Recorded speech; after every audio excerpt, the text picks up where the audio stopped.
The damn kids emptied our bank account playing FIFA. G2A has a bad rep, so they give bribery a shot. And could Final Fantasy XIV get a Diablo and WoW crossover? My name's Force. Welcome back to the Force feed. Everyone's favorite shitty newsman here.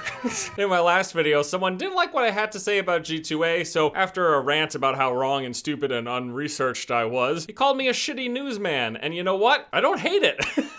I think that's actually a good title. It's fair, it's relatively accurate. So shitty newsman, from here on out, that's what you guys could call me. Beats the hell out of being called Too Tall Desk. First up in the news, we have got some surprise mechanics. And it's not surprise as in, hey, surprise, this is what you got. It's surprise, your bank account is empty. So this story is coming from a BBC article titled "The Kids Emptied Our Bank Account Playing FIFA," in which 4 children spent nearly £550 in 3 weeks buying player packs to play the FIFA football video game online on the family's Nintendo Switch console. That is a hell of a constructed sentence right there. So this is gonna bring up the problem again of loot boxes, of surprise mechanics, of whatever the heck you want to call them in video games that kids have access to. And then adults giving their kids unfettered access to their credit cards. So if you're not familiar, FIFA has this random card system where you can buy packs to try to get certain players. Well, apparently these people's kids kept on buying packs trying to get a specific player, never ended up getting them, and then eventually the parents figured it out because they went to make a purchase with their card and it was declined because their bank account was empty. First of all, loot boxes and microtransactions with children involved, not a great thing. The second is, parents,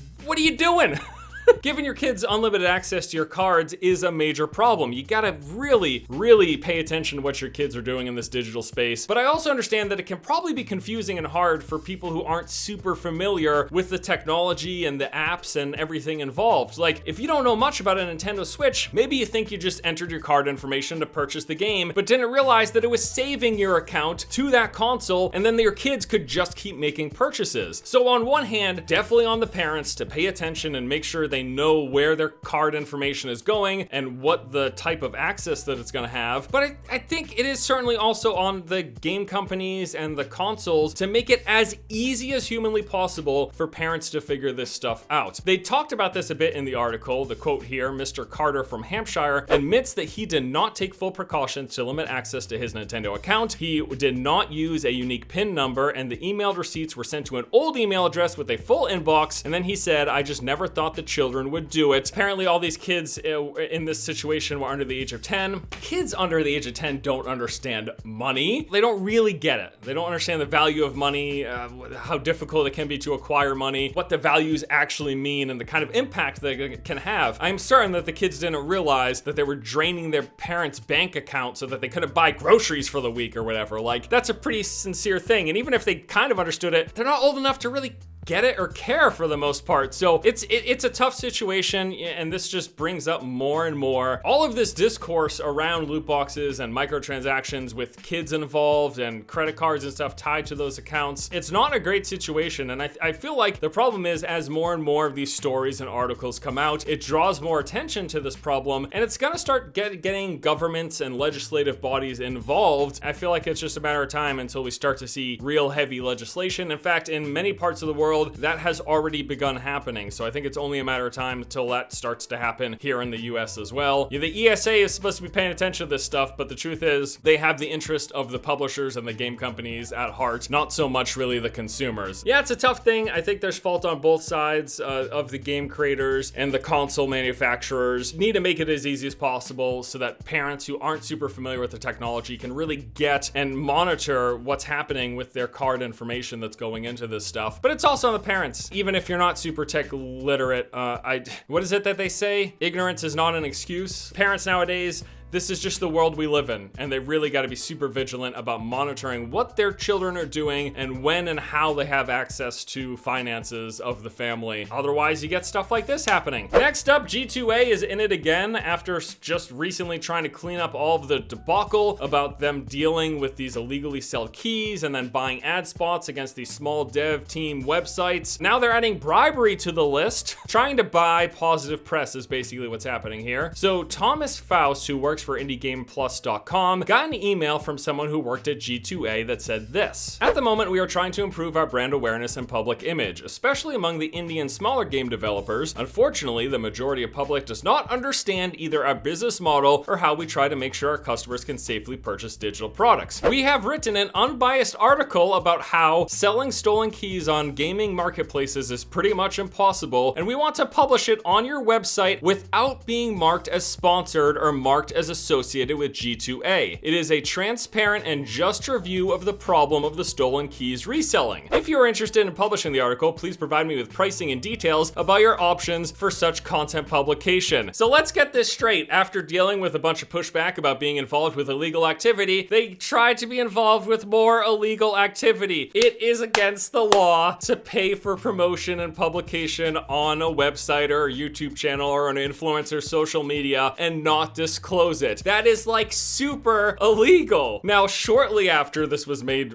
public and started to go viral, G2A officially replied in a Twitter message saying, "These emails were sent by our employee without our authorization, for which we apologize to @SomeIndieGames and the 9 exclamation mark other media outlets he sent this proposal to. He will face strict consequences as this is absolutely unacceptable." I don't understand what is going on at this website. It seems like they're just getting tangled in one mess after another, and I got a lot of people like defending G2A in my last video, as which I was talking about using stolen credit cards to buy keys and resell them, and they're like, well, they responded with this huge article and pointing out all the reasons that they're wrong. But it's been several years now that I keep hearing G2A come up as being involved in shady and illegal shit. And unless you're out there thinking there's some massive conspiracy against the company, like all of these game journalists and YouTube channels, everyone just hates G2A and they want to see them burned for no good apparent reason, and they're making everything up and they're not actually doing anything illegal. Unless you believe that, I think it'd have to be insane to continue to support G2A at this point. Is it possible that some intern or someone working at G2A was like, man, everyone hates us, but I can't tell people I work for G2A if everyone hates G2A. Let me see if I can buy some positive press. We could argue individual points, and maybe there's some certain arguments. Maybe it's true, like maybe it's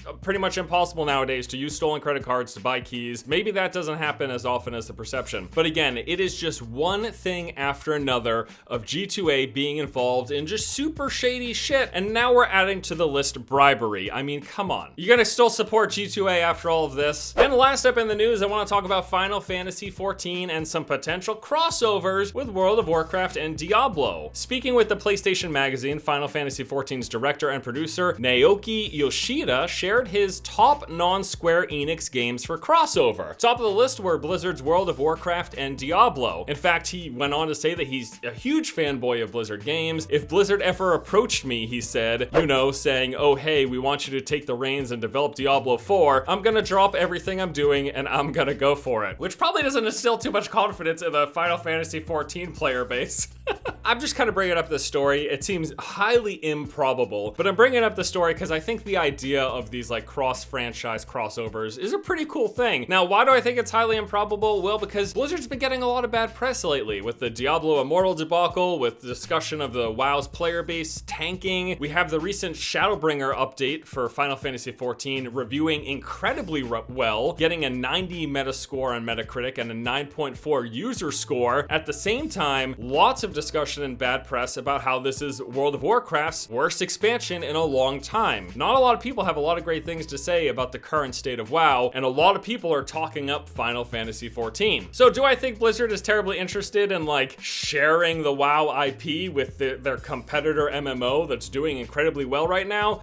Probably not. And they have a lot of bad press around Diablo as well, and I think until they reveal more and announce more about Diablo 4, there's still going to be a lot of negative discussion when Diablo comes up because of everything that happened at last BlizzCon with Diablo Immortal. So I don't think Blizzard is terribly interested in doing a crossover with Final Fantasy XIV. Briefly too, I want to mention a couple of other things. We got the news that Cuphead topped 4 million in sales. Amazing to hear. Like, that's a pretty impressive number for a game like that. Hitting 4 million sales is quite an accomplishment, so hats off to those guys. We also got some gameplay trailers. There was 13 minutes of gameplay for Control, the upcoming supernatural action-adventure action-adventure game from Remedy Entertainment. And surprise today, Turok Escape the Lost Valley. This is isometric cartoony action game coming to Steam on July 25th, apparently set in the Turok universe. I would love to play another Turok. I just don't know that what is that? What is that? I don't know, it looks fine for what it is. It's just not what I expected from Turok. And that's gonna do it for today. Thank you guys so much for watching this video from yours truly, Shitty Newsman. I genuinely like that. Like, I think it's really funny. Maybe we'll get some t-shirts made, huh? What about that? You guys, would you buy t-shirts that said Shitty Newsman on it? Would you buy t-shirts? Could you help me here? My YouTube channel's not making any money. In fact, you know what, G2A, if you want to hit me up, I could talk about how great of a job you guys are doing, and I won't say that you told me. All right, well, that's gonna do it. Thank you guys for watching. Hope you enjoyed the video. I'll see you tomorrow for another Shitty Newsman video. Bye-bye. And if you want to pay for good press, why am I getting emails while I'm recording? Yes, I am recording. I am recording a video, and now I'm typing to you. You see what I deal with when I try to work from home?